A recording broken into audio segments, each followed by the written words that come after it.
I've noticed in the world there are three things that you just don't question, or three groups of people that you just don't question. One being black women, two being religion, and three being the Jews. You just don't question their motives. You don't do anything out of the ordinary, and you're just gonna be okay. But hearkening back to that second thing, the religion argument. Religion is the most powerful tool created in human history. Anyone who's grown up in church, anyone who's grown up in the faith, religion, anything like that, knows that if you ask the wrong question, you're going to get a run-of-the-mill, run-of-about answer that you're not necessarily looking for, right? So the reason why I'm bringing this up is because you can use anything and everything as a weapon. When we talk about the Bible, when we talk about the most powerful thing that has ever been created, it has been used throughout history to control groups and hordes of different people to get them to do what people say. And it's still being used to today. Let's think about the blacks, for instance. The blacks are the most religious group of people out there. They claim to be all-seeing, all-knowing. They claim that God speaks to them. You know, it gets to the point to where they are almost, I don't know, talking in, what is it called, songs, or talking in spirit with God and stuff like that. But what if, and this is just a thought experiment, what if everything that we've known up until this point has been manufactured? What if they use specific scriptures? What if they use specific verses? What if they use specific things in the Bible to get us to comply with them? Now you can, hey, so this is impossible.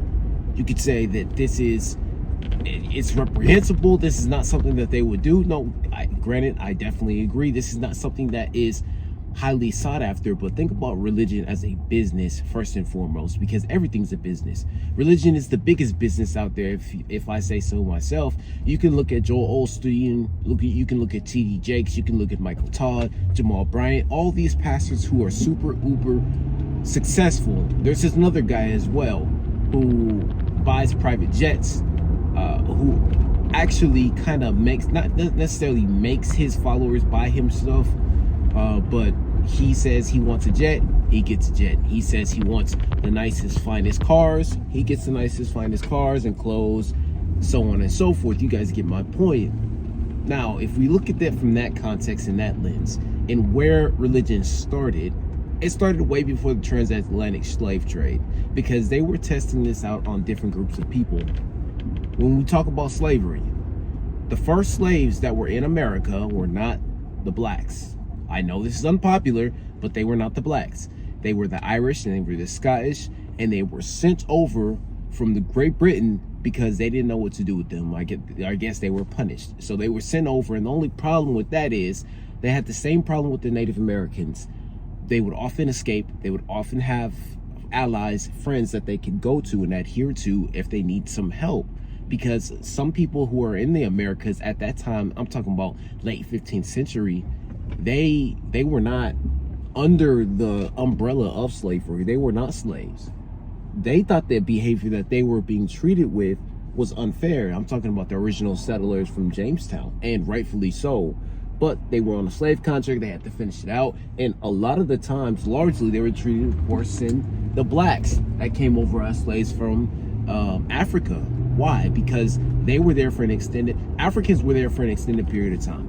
Scottish, Irish, and those people that came over as slaves from Britain were only there for 7 years. They were on a 7-year contract. Now that we have that in context, is it impossible that religion has been catered and doctored to us in order to get us to do what they want us to do? Is it possible that the scripture has changed over time? I'm not talking about just in the last 100 or 200 years. I'm talking about every time society changes, the Bible changes. Because if not, religion dies out. One thing we know about religion, there's been millions and billions of religions that have been had in the world. There have been some that have stayed out there. There have been some that have died out. And as a conquered people, religion, and our original religion, I should say, has been conquered and it has been died out. This is not to say that the religion that we were studying before has no merit or anything like that, because it definitely does. But this is just goes to show that religions come and fail at any point in time. So how do we know what we're studying is the right way? Now, it's been translated from Hebrew, from Greek, to from the letters, what are those hyphenated letters called, hieroglyphs, into English. But how do I know what they're saying is actually the truth? How do I know it's not what they want us to believe and what they want us to think? And this is why I say it's the most powerful tool in human history, because humans all need hope. Most people do, at least. And one thing that I can say definitively from walking out in the world and living is that without hope, most people do not know what to do. And it gets pretty sad, because faith and hope, although it's fleeting, it's absolutely needed to advance human civilization. Now, personally, hope is not a strategy. I think that you need to have a strategy, a long-term goal, a short-term goal, which you want to accomplish within the next year, 2 weeks, whatever the case may be.